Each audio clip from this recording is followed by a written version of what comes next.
Hello guys, welcome to my YouTube channel. কেমন আছো তোমরা? এখন আমরা কথা বলবো হচ্ছে আপকামিং কিছু কাজ নিয়ে, যেটা হচ্ছে যার মধ্যে একটা আছে ট্রেলার এবং আর দুটো আছে গান এবং একটা আছে ক্যারেক্টার গ্লিপস। যেটা ট্রেলারটা হলো সেটা হচ্ছে মাচাওয়াটের আপকামিং মালায়ালাম ফিল্ম স্টারিং আমাদের মোহনলাল, পৃথ্বীরাজ সুকুমারন, ডিরেক্টেড বাই পৃথ্বীরাজ সুকুমারন। ফিল্মটার নাম হচ্ছে লুসিফার 2 এম্পুরান 2।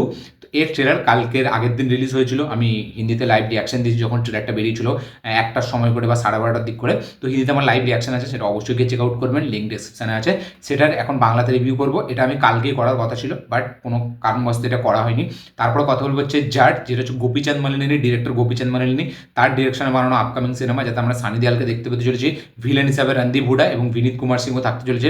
এই ফিল্মটা থেকে বিনীত কুমার সিংয়ের ক্যারেক্টার একটা গ্লিমস ছাড়া হয়েছে, যেটা দ্য ব্যাডি অফ জ্যাট বলে এরকম একটা নাম আছে।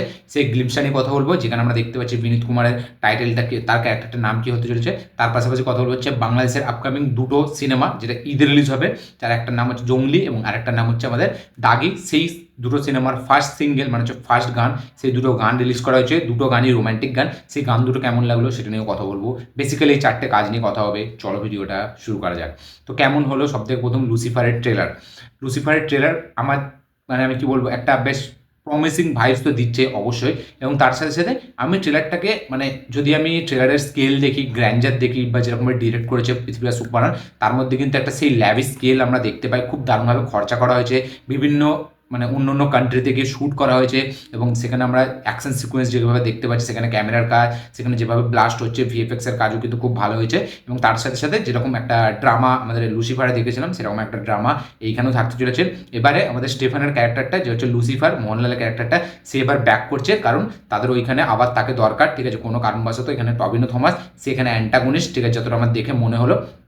তো সে এবার তার মানে বাবার দেওয়া সম্পত্তিটা সে মানে করতে চায়, বাট তার বাবা চেয়েছিল যার যেই যে মানে মরে যায়, আর আমাদের একটা নামেও ভুলে যাচ্ছে এই মুহূর্তে, সে স্টিফেনকে, যাতে সব স্টিফেন যেহেতু একজন খুবই মানে তার কাছের লোক এবং সে খুব ভালোভাবে তাকে খুব মানে শ্রদ্ধা করে, তাই জন্য সে চায় যে স্টিফেন তার এটাকে সামলাক। বাট এখানে টবিনো থমাস সে এই জায়গাটার পজিশনটা নিচ্ছে, এবং সে কিন্তু অনেক অত্যাচারও করছে, বিশাল দাঙ্গা ফাঁসাদ সব কিছু করাচ্ছে। এবার স্টিফেন আসছে, তাকে হয়তো আটকাবে। এবং তার পাশাপাশি এখানে আরেকটা ভিলেনও আছে, যার নামটা আমি এই মুহূর্তে ভুলে যাচ্ছি। তো এবার স্টিফেন ব্যাক করছে। এবার কি কি হবে, বিশাল একটা প্রচুর বড় ড্রামা হতে চলেছে। তার পাশাপাশি অ্যাকশন থাকবে। পৃথ্বীরাজ সুকুমারন, তারও এখানে স্ক্রিন টাইম অনেক বেশি হতে চলেছে প্রথম পার্টের থেকে। তো বেসিক্যালি অনেক কিছু চলছে ট্রেলারটার মধ্যে, মানে একটার পর একটা ফার্স্ট ফার্স্ট পেজে চলতে যাচ্ছে, একটার পর একটা সিন কাট টু কাট আসছে, ঠিক আছে, যার মধ্যে আমরা মানে লাস্টের 1 মিনিট কি 40 সেকেন্ড আমরা দেখতে পাই প্রচুর কিছু হচ্ছে ট্রেলারটার মধ্যে। বাট গল্প সেই লেভেলে কিছু রিভিলও করা হয়নি এখন, তো দেখা যাক। বাট আমার ট্রেলারটা যদি প্রেজেন্টেশন বলি বা যদি স্কেল বলি, সেই হিসাবে কিন্তু বেশ ভালো লেগেছে।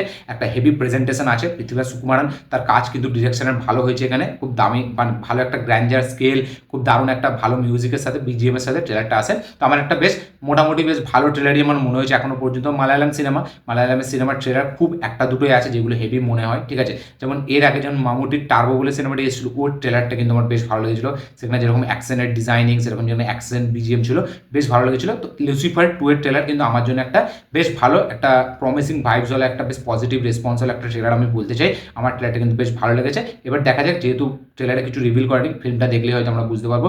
লুসিফার সিনেমাটি আমার মোটামুটি ভালোই লেগেছিল। পার্ট 2টার জন্য আমি এক্সাইটেড। দেখা যাক এবার, যেহেতু স্কেলটাকে অনেক হাই করেছে, তো কি আমাদের সামনে এবার রাখে, কি আমরা দেখতে পাই, সেটা দেখার জন্য ওয়েট করেছি। ট্রেলারটা আমার কিন্তু বেশ মোটামুটি বেশ ভালো একটা পজিটিভ ভাইবস আমাকে দিয়েছে। আপনাদের কি বক্তব্য, যারা লুসিফার 2 এর ট্রেলার দেখেছেন অবশ্যই কমেন্টে লিখে জানাবেন। আপনারা কতটা এক্সাইটেড এই ফিল্মটাকে নিয়ে, সেটা অবশ্যই কমেন্টে লিখে জানাবেন। ফার্স্ট পার্ট কারা কারা দেখেছেন, কারা কারা সেকেন্ড পার্টের জন্য বেসব্রি সে ইন্তজার করছো, তারা অবশ্যই কমেন্টে লিখে জানাবেন।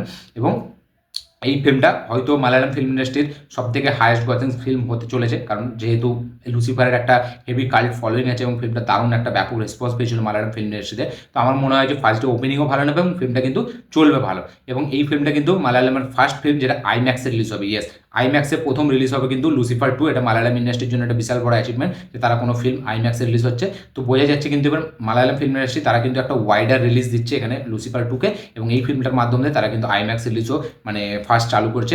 দেখা যাক এই ফিল্মটা আইম্যাক্সে কীরকম হয়। এই ফিল্মটা দেখার জন্য বেশ ওয়েট করে আছি। বাট মানে যেহেতু থিয়েটারে 27 তারিখ রিলিজ হবে, রমজান মাস চলছে, তাই জন্য আমি দেখতে পারবো না। পরে ঈদের পরে আমি এই ফিল্মটাকে দেখে নেবো থিয়েটারে গিয়ে। আপনার কি বক্তব্যের ট্রেলারটাকে নিয়ে অবশ্যই কমেন্টে লিখে জানাবেন। পরে যদি কথা বলি হচ্ছে আমরা জাটের একটা গ্লিপস নিয়ে, ক্যারেক্টার গ্লিপস নিয়ে, যেটা হচ্ছে বিনীত কুমার সিংয়ের, যার নাম হতে চলেছে এখানটা সোমুলু। ইয়েস, যে ক্যারেক্টারটার নাম হতে চলেছে সোমুলু। আমরা দেখতে পাচ্ছি সে একটা গভর্নমেন্টের অফিসে গেছে এবং সেখানে সবাইকে নিজের দাপটে রেখেছে, সবার উপর অত্যাচার করেছে, সবাই দেখি খাতাপত্র নিয়ে বসে আছে। এবার সে একটা মানে দেখাচ্ছে সে কত বড় গুন্ডা সে, এবং সেখানে বসে একটা টেবিলে বসে সে নিজের নামটা রিভিল করছে। তো বোঝা যাচ্ছে এই ফিল্মটা কিন্তু আউট অ্যান্ড আউট প্রপার একটা অ্যাকশন মাস মাসালা ফিল্ম হতে চলেছে, এবং প্রত্যেকের পারফরমেন্স কিন্তু এখানে হেভি হতে চলেছে। প্রত্যেকটা ক্যারেক্টারের কিন্তু একটা নিজস্ব আর্ট থাকবে, এবং সানি দেওয়ালের সাথে ফেস অফ এদের সেটা কিন্তু দুর্দান্ত লাগবে ফিল্মে। এবং এই বিগ স্ক্রিন এক্সপিরিয়েন্স এরকম একটা সাউথের ডিরেক্টর এইভাবে সানি দেওয়ালকে প্রেজেন্ট করবে, সেখানে থামানের ব্যাকগ্রাউন্ড মিউজিক সলিড হতে চলেছে। এই যে মাস ফিস্ট লোডিং, এই যে তারা বারবার এটাকে বলছে, সত্যি কিন্তু এটা জেনুইনলি একটা ফিস্ট হতে চলেছে। ইয়েস, একটা মাস ফিস্ট জেনুইনলি হতে চলেছে এপ্রিলের 10 তারিখে। এপ্রিল মাসের সব থেকে যদি কোনো ফিল্মে আমি বেশি এক্সাইটেড, সেটা হচ্ছে আমি এই জাট ফিল্মটা নিয়ে। জেনুইনলি যদি মন থেকে বলি, সিকান্দারের থেকেও বেশি কিন্তু আমি এই জাট ফিল্মটাকে নিয়ে ওয়েট করে আছি, বিশাল লেভেলে এক্সাইটেড। দেখা যায় এটা কী হয়। তো গ্লিমসটা যারা এখন দেখেননি তারা গিয়ে দেখতে পারেন, বিশাল মানে মাইথি মুভি মেকার্সের ইউটিউবে চ্যানেলেও আপনারা গিয়ে দেখতে পারবেন। আমার কিন্তু গ্লিমসটা বেশ ভালো লেগেছে। বিনীত কুমার সিংয়ের পারফরমেন্স এখানে মনে হচ্ছে একটা ভালো পারফরমেন্সে দিতে চলেছে ছাওয়ার পরে। দেখা যাক এখানে পুরোপুরি তার একটা ক্যারেক্টারটা পুরোপুরি আলাদা, সে ফার্স্ট টাইম সাউথে কাজ করছে, দেখা যাক তার ক্যারেক্টারটা কীরকম হয়। আমার কিন্তু গ্লিমসটা বেশ ভালো লেগেছে। পরে যদি কথা বলি হচ্ছে আমাদের দাগি সিনেমার ফার্স্ট সং নিয়ে, যেটা তমা মির্জা এবং Afran Nisho starrer upcoming cinema directed by সিয়াব সাইন। তো এই ফিল্মটার ফার্স্ট গানটা আমার ঠিকঠাক আমি বলবো, মানে আমি একবার শুনেছি, আমার মানে কী বলবো, ওকে জাস্ট একবার শুনলাম ভুলে গেলাম এরকম একটা গান মনে হলো। সত্যি বলছি, জেনুইনলি যদি আমি মন থেকে এই গানটা নিয়ে কথা বলি, রিয়াকশন দিই, তাহলে আমার কিন্তু এই গানটা একটা ওয়ান টাইম ওয়াচ গান আমার মনে হয়েছে। আমার গানটা কোথাও গিয়ে হেভি মনে হয়নি বা রিপিটে শুনবো এরকম গান আমার মনে হয়নি। গানটার মধ্যে কেমিস্ট্রিটা ভালো লাগছে, তমা মির্জা এবং আফরান নিসো তাদের দুজনের জুটিটা দেখতে ভালো লাগছে। গানটার মধ্যে কিছু স্যাড পোর্শনও আছে, আবার কিছু তাদের প্রেমের গল্পটাও আমরা দেখতে পাচ্ছি দৃশ্যটা। বাট গানটা একটা ফ্লোতে চলতে থাকে, কোথাও গিয়ে সেই রিপিট ভ্যালু, কোথাও গিয়ে সেরকম কোনো মুভমেন্টস যে হুক লাইন আছে গানটার একটা, যেটা আমাদের গাইবো মুখে মুখে থাকবে, সেরকম কিছু নেই। গানটা আমার খুবই মানে একদম কী বলবো, একটা ওয়ান টাইম সং আমার মনে হয়েছে। আমার গানটা সেরকম কিছু মনে হয়নি। আমার হিন্দিতে লাইভ রিয়াকশন আছে, অবশ্যই গিয়ে চেক আউট করবেন। গানটার ভিজুয়াল ভালো, সেখানে যেরকম প্রেমের দৃশ্যগুলো দেখানো হচ্ছে সেগুলো ভালো।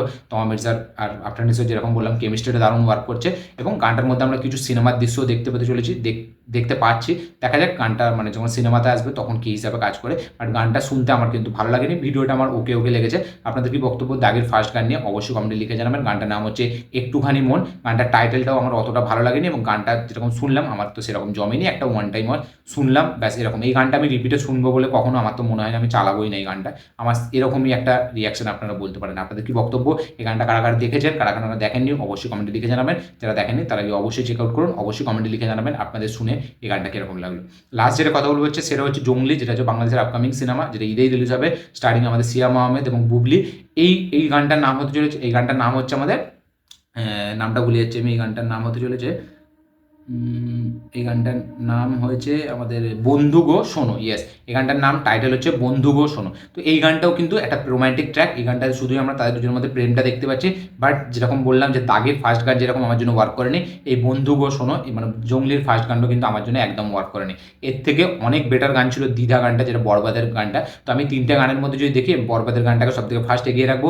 টিজারের মধ্যে যদি কথা বলি, বরবাদের টিজার এগিয়ে থাকবে। সত্যি বলছি, বরবাদ একটা এমন সিনেমা হবে যার সামনে কিন্তু এই সিনেমাগুলো পাত্তা পাবে না, এখন দেখে বোঝা যাচ্ছে। কারণ এই সিনেমার কোনো হাইপও নেই, এই দুটো সিনেমার। জঙ্গলিটা তবুই আছে, দাগির তো সেরকম কোনো হাইপ নেই, এবং দাগিরও ফার্স্ট গান আমার জন্য মানে সেরকম ওয়ার্ক করেনি, বেকার লেগেছে। এবং আমাদের বন্ধুগো এই যে জঙ্গলির এই গানটা, সেটাও আমার জন্য বেকার লেগেছে।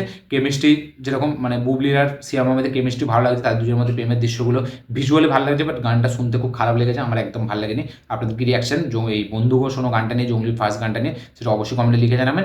ভিজুয়ালটার মধ্যেও সেরকম কোনো কিছু স্কেল টেল তো কিছু নেই, ছবি মানে গ্রামের মধ্যে শ্যুট করা হয়েছে, বাট সেরকম কিছু এক্সপেক্টার আমি পেলাম না। গানটার গাওয়ার মধ্যেও স্টাইলের মধ্যেও সেরকম কিছু নেই, গানটার থিম মিউজিক বা ব্যাকগ্রাউন্ড মিউজিকও সেরকম কিছু নেই। তো ওভারঅল মিলিয়ে গানটা আমার একদম ভালো লাগেনি, মানে দুটো গানই আমার বেকার লেগে, সত্যি বলছি, মন থেকে বলছি। তো এই ছিল বেসিক্যালি চারটে, এই দুটো গান নিয়ে রিয়াকশন, এবং একটা ক্যারেক্টার গ্লিমস এবং একটা ট্রেলার নিয়ে রিয়াকশন। এই দুটো বাংলাদেশের এই যে আপকামিং দুটো সিনেমার গান দুটো আপনাদের কীরকম লেগেছে, কোন গানটা বেটার মনে হয়েছে আপনাদের এই দুটো সিনেমার গানগুলোর মধ্যে, এবং কোনটাকে আপনি এগিয়ে রাখবেন সেটা অবশ্যই কমেন্টে লিখে জানাবেন। এবং তার পাশাপাশি এই যে ক্যারেক্টার গ্লিমসটা আপনাদের কীরকম লেগেছে, লুসিফার 2 এর ট্রেলার কীরকম লেগেছে, এই সবগুলো অবশ্যই কমেন্টে লিখতে ভুলবেন না। এই ভিডিওটা ভালো লাগে থাকলে লাইক শেয়ার কমেন্ট করে দেবেন, চ্যানেলকে তুললে চ্যানেলটিকে সাবস্ক্রাইব করবেন, বেল আইকন প্রেস করতে ভুলবেন না। দেখা হচ্ছে পরের ভিডিওতে, ততক্ষণের জন্য।